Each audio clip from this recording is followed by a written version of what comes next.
Oh, flippin' heck. Even though I did a really nice video for Mysterium, The Walking Dead Monopoly just doesn't want to seem to leave me alone. But perhaps if I give a glowing review to the Phantom Society, then everything will just return back to normal. I mean, it looks great. It's got ghosts in it, and all the art's lovely, and it's got a really dynamic looking board. I mean, how can I say anything bad about it? The Phantom Society is you and preferably up to 3 other players splitting into 2 groups. One taking on the role of ghosts trying to trash a hotel, and the other ghost hunters sick of seancing trying to bring these ghosts to justice with minimal collateral damage.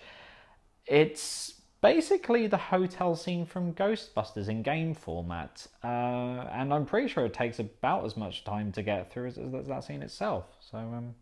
Although it is set in Scotland, so there is a difference. One team will embody a colourful cast of ghouls in an attempt to wreck as many rooms as they possibly can. Before the game begins, the hunters close their eyes as the ghosts hide inside rooms that are the same colour as themselves. On their turn, a ghost player can destroy a room adjacent to a ghost as long as it's the same colour, adding that tile to an archive of messy rooms. Hunters spend their turns checking rooms for ghosts, although this always ends up wrecking the room, which is slightly counterintuitive if you don't end up finding anything.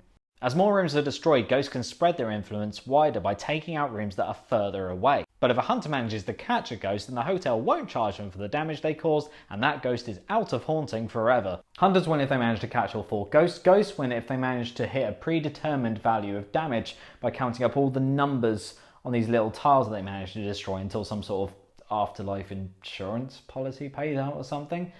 That's it. It's a nice little deduction hidden movement game that scales down into about 10 to 15 minutes. It feels like it could be a lot more, especially when you factor in these wonderfully illustrated cards that are criminally underused. Both teams are given 2 sets of cards with various different values on them and have to make a bid on how much damage they think they can make throughout the hotel. Those who make the highest bid become the ghosts and have to hit the target of the lowest bid. That's it. Thing is, there's such an unnecessary amount of faffing around considering how simple this game is.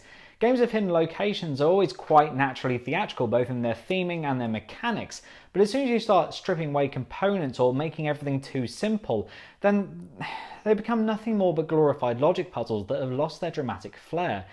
I don't blame the designers for trying to add another layer of complexity to this, but I don't think this was the way to go about it, and unfortunately, the Phantom Society comes across as something that you'd find in the puzzle section of your local newspaper, which is a shame.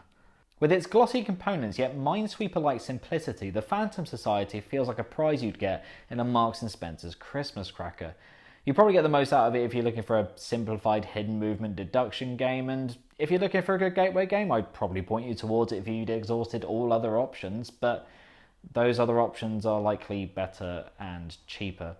I'm not saying this is a bad game. If any spirits are listening, I'm not saying this is a bad game. But what I am saying is this is probably the most average game I think I've ever played. So if Mysterium was good enough to go in my collection and The Walking Dead Monopoly was bad enough to go in the bin, does this deserve to go into some sort of flat-based purgatory?